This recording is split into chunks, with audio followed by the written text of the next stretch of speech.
বাগেরহাটের ফকিরহাটে easy bike pickup সংঘর্ষে শিক্ষিকাসহ নিহত 4।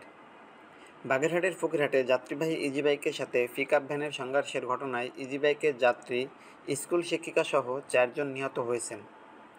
এ সময় আরও এক ইজিবাইকের যাত্রী আহত হয়েছেন। খুলনা বাগেরহাট মহাসড়কের ফকিরহাট উপজেলার টাউন নোয়াপাড়া এলাকায় সোমবার সকাল 8:30টার দিকে এ দুর্ঘটনা ঘটে। নিহতরা হলেন বাগেরহাটের মুনিগঞ্জ এলাকার নোমান শেখের স্ত্রী শিক্ষিকা নেফা বেগম। তিনি বাগেরহাট সদরে একটি সরকারি প্রাথমিক বিদ্যালয়ে চাকরি করতেন। এদিন খুলনা বাসা থেকে বাগেরহাটের দিকে যাচ্ছিলেন তিনি। এছাড়া নিহতদের মধ্যে অন্যরা হলেন রামপাল উপজেলার নবাবপুর এলাকার রাজমিস্ত্রি মোহাম্মদ মাসুম, একই এলাকার রাজমিস্ত্রি শওকত আলী ও হিরণ। ঘটনার পর ফকিরহাট ফায়ার সার্ভিসের একটি দল আহত ও নিহতদের উদ্ধার করে ফকিরহাট স্বাস্থ্য কমপ্লেক্সে নিয়ে আসেন।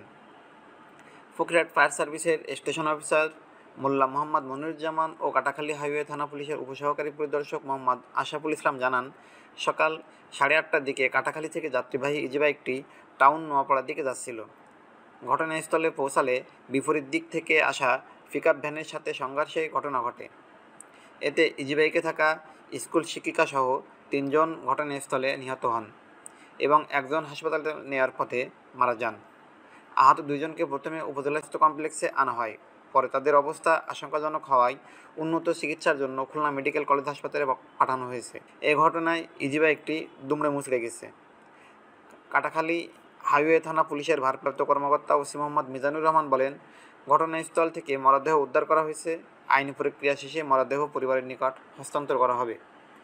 তবে ঘটনার পর ঘাতক পিকআপ ভ্যানটি দ্রুত পালিয়ে গেছে।